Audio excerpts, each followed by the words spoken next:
അല്ലേ ഇവിടെ സൂചിപ്പിച്ചല്ല, കഴിഞ്ഞ ചൊവ്വാഴ്ച 3 മണി മുതലാണ് ഈ രാസമാലിന്യം പെരിയാറിലേക്ക് ഇത്രയും ഗുരുതരമായ ഒരു സംഭവം ഉണ്ടായിട്ടും ഈ പ്രദേശത്ത് ഒരു ജനപ്രതിനിധി എന്നുള്ള നിലയിൽ മന്ത്രിയുടെ ഇടപെടൽ നമുക്ക് കാണാൻ കഴിഞ്ഞിട്ടുണ്ട്.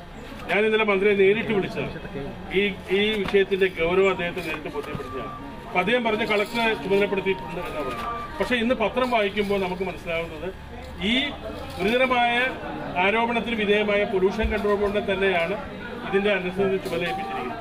ഇപ്പോൾ ഈ വേലി തന്നെ വിളവ് തിന്നുന്ന രീതിയിലേക്കാണ് കാര്യങ്ങൾ പോകുന്നത്. അപ്പോൾ മന്ത്രി ഈ കാര്യത്തിൽ ഈ പ്രദേശത്തെ ജനങ്ങൾക്കുണ്ടായ സ്വത്തിന് സംഭവിച്ചിട്ടുള്ള നഷ്ടത്തിന് പരിഹാരം ഉണ്ടാക്കാനുള്ള നടപടി ഉണ്ടാകണം.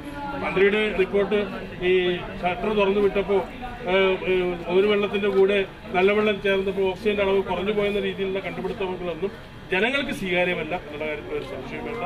ഇവിടെ 10,000-കണക്കിന് മത്സ്യക്കുരുതിയാണ് നടന്നിട്ടുള്ളത്. പാവപ്പെട്ട മത്സ്യ കർഷകർ അവരുടെ എല്ലാ പ്രതീക്ഷയും അസ്തമിക്കുന്ന രീതിയിൽ അവരുടെ എല്ലാം നഷ്ടപ്പെട്ട സാഹചര്യമാണ് ഇന്നലെ നേരിട്ട് പോയി എനിക്ക് ബോധ്യപ്പെട്ടിട്ടുള്ളതാണ്. അതുകൊണ്ട് അവർക്ക് അടിയന്തരമായ നഷ്ടപരിഹാരം കൊടുക്കാനുള്ള നടപടി മന്ത്രി ഇടപെട്ട് നടത്തണമെന്നുള്ളതാണ് നമ്മുടെ. മന്ത്രി ആരോടൊപ്പമെന്ന് പറഞ്ഞാൽ മതി. മന്ത്രി വ്യവസായികളോടൊപ്പമാണ്, മന്ത്രി ജനങ്ങളോടൊപ്പമെന്ന് പറയട്ടെ. അതല്ലേ മന്ത്രി ചെയ്യേണ്ടത്. മന്ത്രി തിരിഞ്ഞു നോക്കാതെ സർക്കാർ ഉദ്യോഗസ്ഥന്മാരോട് പറഞ്ഞിട്ടുണ്ട്, കളക്ടറെടുത്ത് പറഞ്ഞിട്ടുണ്ടെന്നല്ലല്ലോ പറയേണ്ടത്. മന്ത്രിയെ ജനങ്ങൾ അതിനല്ലല്ലോ ജയിപ്പിച്ചു വിട്ടിരിക്കുന്നത്. ജനങ്ങൾ വോട്ട് ചെയ്ത് മന്ത്രിയെ ജയിപ്പിച്ചത് അത് പറയാൻ വേണ്ടിയിട്ടല്ലല്ലോ. മന്ത്രി ജനങ്ങളോടൊപ്പമാണ്, മന്ത്രി വ്യവസായികളോടൊപ്പമാണ്. അത് മാത്രം മന്ത്രി പറഞ്ഞാൽ മതി. ആ മറുപടിയാണ് ജനങ്ങൾക്ക് കേൾക്കേണ്ടത്. വ്യവസായികളോടൊപ്പം എന്നുണ്ടെങ്കിൽ കാണാം, നമുക്ക് തെരുവിൽ കാണാം.